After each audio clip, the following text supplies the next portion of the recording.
السلام علیکم ناظرین۔ ٹائیفائڈ اور اس طرح کی بیماریوں میں نرم غذا کھانے کا مطلب کیا ہوتا ہے؟ ڈاکٹرز مریض کو تجویز کرتے ہیں کہ آپ نرم خوراک استعمال کریں، اس لیے کہ جتنے بھی متعدی بخار ہوتے ہیں یا اس طرح کی بیماریاں ہوتی ہیں ان میں چونکہ انتڑیوں کا بخار ہوتا ہے، انتڑیوں میں بیکٹیریاز ہوتے ہیں جس وجہ سے بخار شروع ہوتا ہے، تو کوشش یہ ہوتی ہے کہ معدہ کے اوپر دباؤ نہ آئے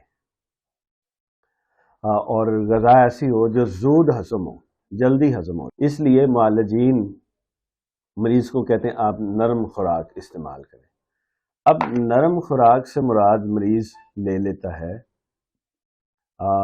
راس بان، ڈبل روٹی، فروٹ کیک، بسکٹ، ایسی غذائیں، یا پھر وہ دلیا اور چاول استعمال کرتا ہے۔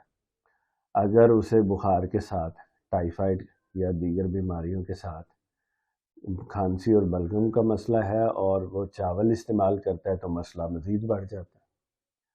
اگر کھانسی اور بلغم کا مسئلہ نہیں ہے، صرف بخار ہے، تو وہ راس بان، ڈبل روٹی، اس طرح کی چیزیں استعمال کرتا ہے تو اس کی بھوک میں مزید کمی واقع ہوتی ہے، کیونکہ یہ ساری چیزیں نرم ضرور ہیں لیکن یہ قبض کرتی ہیں، اور جب یہ قبض کرتی ہیں تو یہ بھوک میں کمی واقع کرتی ہیں، اور جیسے ہی بھوک میں کمی واقع ہوتی ہے بیماری جو ہے وہ اس کی شدت میں اضافہ ہو جاتا ہے۔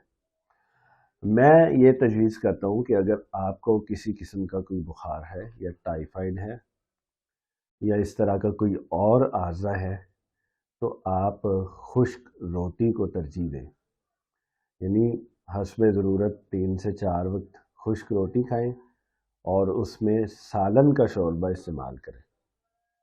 بہترین سالن ہو سکتا ہے وائٹ میٹ، اور اس میں مولی یا شلجم شوربے والا سالن پکا ہو وہ استعمال کریں۔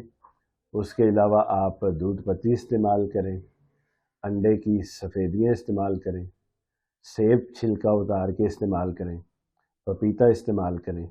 ایسی چیزوں کا استعمال کریں جو غذائی ضرورت بھی پوری کرتی ہیں، جو قبض بھی پیدا نہیں کرتی، اور اس کے علاوہ بھوک لگانے میں بھی کردار ادا کرتی ہیں۔ السلام علیکم۔